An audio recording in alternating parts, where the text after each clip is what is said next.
Berkenaan dengan ilmuwan, mereka punya filosofi berbeda. Mereka memiliki pendekatan berbeda.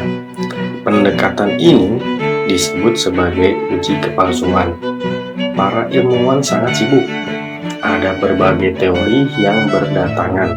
Mereka tidak punya waktu untuk menganalisanya. Mereka berkata, "Jika kau punya teori, pertama-tama berikan kami cara untuk membuktikan teorimu itu salah. Jika kau menciptakan konsep baru, pertama-tama tunjukkanlah cara bagaimana kami bisa membuktikan teorimu itu salah." Albert Einstein di awal abad ke-20, dia mengajukan beberapa hal. Bagaimana jagat raya bekerja. Bersamaan dengan itu, dia memberikan 3 cara untuk membuktikan teorinya salah. Para ilmuwan menganalisanya selama 6 tahun dan mereka setuju bahwa itu benar. Siapapun yang memberikan uji kepalsuan patut didengarkan. Itu tidak berarti bahwa orang itu hebat atau karyanya hebat. Karyanya mungkin benar, mungkin juga salah. Tapi siapapun yang melakukan uji kepalsuan patut didengarkan. Ada banyak sekali uji kepalsuan yang disebutkan dalam Al-Quran. Kau ingin membuktikan Al-Quran salah? Ini sangat mudah. Kau bisa mencobanya. Sangat mudah. Ada sebagian uji kepalsuan yang hanya diperuntukkan untuk masa itu saja, ketika Al-Quran diwahyukan. Sebagian lagi diperuntukkan untuk sekarang. Sebagian lagi diperuntukkan hingga hari kiamat. Aku hanya akan menyebutkan 4 atau 5 karena terbatasnya waktu. Salah satu contoh yang dapat kau analisis adalah tentang kisah Abu Lahab. Abu Lahab adalah paman dari Nabi Muhammad SAW, dan dia diberi julukan Abu Lahab, atau artinya ayah dari api. Dan dia adalah salah satu musuh Nabi Muhammad. Kapanpun dia melihat siapapun yang berbicara dengan Rasulullah, dia sering menunggu. Ketika Rasulullah pergi, dia menghampiri orang tersebut dan berkata, "Apa yang dikatakan Muhammad? Apakah dia mengatakan hitam? Yang benar itu putih. Apakah dia mengatakan siang? Yang benar itu malam." Dia mengatakan kebalikannya. Dia adalah salah satu musuh Rasulullah. Dia menggunakan segala cara, bahkan sampai berbohong berulang kali untuk membuktikan Rasulullah itu salah. Dan ada surat dalam Al-Quran yang bernama Surat Lahab, surat ke-111 yang kita semua ketahui. Dalam surat ini disebutkan bahwa Abu Lahab beserta istrinya, mereka akan dibakar di api neraka. Ini artinya mereka tidak akan menjadi muslim. Mereka tidak akan masuk Islam. Dan surat ini diwahyukan 10 tahun sebelum kematian Abu Lahab. Ketika surat ini diwahyukan, satu-satunya yang perlu dilakukan Abu Lahab adalah masuk Islam. Maka Al-Quran terbukti salah. Dan banyak dari teman-temannya dalam jangka 10 tahun yang masuk Islam. Abu Lahab setelah 10 tahun, dia meninggal di Perang Badar. Selama 10 tahun dia punya waktu. Rasulullah terus-menerus mengingatkannya selama 10 tahun. Kau masuk Islam, maka Al-Quran akan terbukti salah. Sangat mudah. Satu-satunya yang perlu dilakukan adalah mengucapkan, "Aku seorang muslim." Selesai. Dia tidak perlu berperilaku seperti orang muslim. Dia tidak perlu sholat. Satu-satunya yang perlu dilakukan adalah berkata, aku seorang muslim, dan selesai. Al-Quran akan terbukti salah. Sangat mudah. Dia sering berbohong kepada Nabi Muhammad SAW. Dia hanya perlu berbohong sekali lagi, dan Al-Quran akan terbukti salah. Tapi dia tidak bisa, karena penulis Al-Quran adalah Allah. Allah tahu Abu Lahab tidak akan masuk Islam. Uji kepalsuan 10 tahun. Ada uji kepalsuan yang lain, ada banyak yang lainnya. Disebutkan dalam surat Al-Baqarah chapter 2 ayat 94-95. Ada sekumpulan Yahudi yang berselisih dengan Muslim, dan mereka berkata, kampung akhirat surga hanya untuk kami. Jadi Allah berfirman dalam surat Al-Baqarah chapter 2 ayat 94-95, jika mereka berkata kampung akhirat surga itu khusus untuk mereka, maka mintalah mereka untuk meminta kematian. Jika kau berkata bahwa subuh akhirat itu untuk kami, maka mintalah kematian. Dan ayat berlanjut, dan sekali-kali mereka tidak akan mengingini kematian itu selama-lamanya. Satu-satunya yang harus Yahudi tersebut lakukan untuk membuktikan Al-Quran itu salah adalah mengatakan, aku ingin mati. Sangat mudah. Bahkan bukan berarti dia harus mati. Bukan berarti dia harus bunuh diri. Bukan berarti mereka harus menusuk diri sendiri. Satu-satunya yang harus dilakukan adalah berkata, aku ingin mati. Sangat mudah. Untuk membuktikan Al-Quran salah, cukup aku ingin mati. 3 kata, dan Al-Quran akan terbukti salah. Allah melanjutkan dalam surat Al-Baqarah chapter 2 ayat 95-96. Mereka tidak akan menginginkan kematian itu selama-lamanya, meskipun 1000 tahun diberikan kepada mereka. Sangat mudah. Sangat mudah untuk membuktikan Al-Quran itu salah.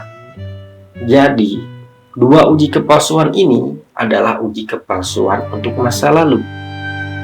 Dan kau berkata, sekarang aku ingin membuktikan Al-Quran itu salah. Bagaimana aku bisa membuktikan Al-Quran itu salah di zaman sekarang?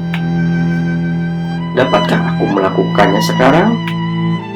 Ya, setiap orang punya kesempatan. Allah berfirman di surat Al-Ma'idah chapter 5 ayat 82, yang paling dekat persahabatannya dengan orang-orang beriman ialah orang-orang Kristen, dan yang paling keras permusuhannya terhadap orang-orang beriman ialah orang-orang Yahudi dan orang-orang musyrik. Al-Quran berfirman, yang paling keras permusuhannya terhadap orang beriman ialah orang Yahudi dan musyrik. Yang paling dekat persahabatannya dengan orang-orang beriman ialah orang-orang Kristen. Di sini Al-Quran berfirman, maksudnya secara keseluruhan. Ada banyak Yahudi masuk Islam.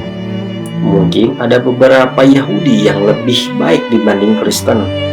Tapi secara keseluruhan, Al-Quran berfirman, umat Yahudi adalah musuh umat Muslim, dan umat Kristen itu lebih dekat. Salah satu cara untuk membuktikan Al-Quran itu salah, yaitu semua Yahudi di seluruh dunia bersatu dan mereka berencana, oke, mari kita berbaik hati kepada umat Muslim selama beberapa tahun. Selama 2-3 tahun, kita bersikap lebih baik daripada Kristen. Maka Al-Quran bisa terbukti salah. Sangat mudah. Semua Yahudi di seluruh dunia bersatu. Selama 2-3 tahun, kami akan berbaik hati kepada umat Muslim. Dan kemudian kami akan berkata, ayat Al-Quran ini surat Al-Ma'idah chapter 5 ayat 82 itu salah. Mereka tidak akan pernah melakukannya. Mereka tidak akan pernah bisa melakukannya. Mudah ada uji kepalsuan lainnya. Kau berkata, aku bukan seorang Yahudi, tapi aku ingin membuktikan Al-Quran itu salah. Bagaimana aku bisa membuktikannya? Allah memberi semua orang kesempatan. Allah berfirman dalam Al-Quran di surat Isra chapter 7 ayat 88, jika manusia dan jin berkumpul untuk membuat yang serupa Al-Quran, mereka tidak akan dapat membuat yang serupa dengannya. Maksudnya, kau berkata Al-Quran itu palsu. Cobalah ciptakan yang serupa dengan Al-Quran. Tantangan yang sama diulang lagi di surat Al-Tur chapter 52 ayat 34. Allah berfirman, hendaklah mereka mendatangkan yang seperti Al-Quran itu jika mereka orang yang benar. Meskipun seluruh jin dan manusia berkumpul bersama, mereka tidak akan bisa menciptakan yang setara Al-Quran tanpa pertolongan Allah. Ini sebuah tantangan, dan Allah membuat tantangan ini lebih mudah. Allah berfirman dalam surat Hud chapter 11 ayat 13, mereka mengatakan Muhammad telah membuat Al-Quran itu. Kalau demikian, maka buatlah 10 surat yang menyamainya. Tidak seluruh Al-Quran itu sulit. Lupakan tantangan itu sulit.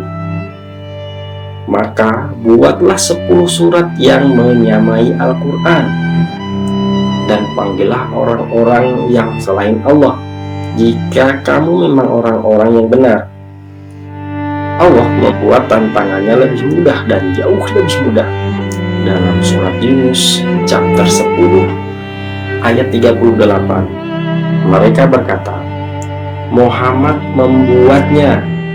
Katakanlah, maka cobalah buat sebuah surat yang sepertinya. Satu saja, tidak seluruh Al-Quran, tidak 10 surat, hanya 1 surat saja yang seperti Al-Quran. Dan mintalah bantuan kepada siapapun yang kau mau selain Allah, dan kau tidak akan bisa melakukannya. Dan Allah membuat pengujinya lebih mudah lagi. Allah berfirman dalam surat Al-Baqarah chapter 2 ayat 23-24. Dan jika kamu tetap dalam keraguan tentang Al-Quran yang kami wahyukan kepada hamba kami Muhammad, buatlah 1 surat saja yang mirip dengan Al-Quran. Min misli, ini bukan misli. Min misli artinya yang mirip. Tidak harus persis seperti Al-Quran. Cobalah ciptakan 1 surat yang entah bagaimana mirip Al-Quran. Min misli. Dan ajaklah penolong-penolongmu selain Allah.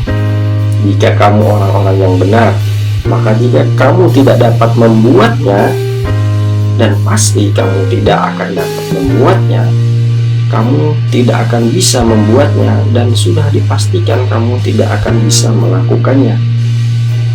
Peliharalah dirimu dari neraka yang bahan bakarnya manusia dan batu. Inilah tantangannya. Cobalah ciptakan sebuah surat yang menyerupainya.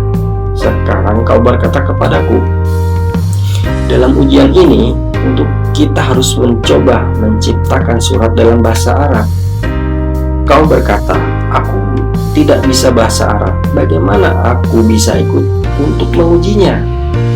Baiklah, dikatakan, cobalah buat surat semisal Al-Quran, tapi kau harus bisa bahasa Arab. Tidak bisa dalam bahasa Inggris, tidak bisa dalam bahasa Perancis, tidak bisa dalam bahasa India, tidak bisa dalam bahasa Indonesia. Banyak orang mencobanya, sangat banyak, ratusan orang mencobanya, dan mereka gagal total.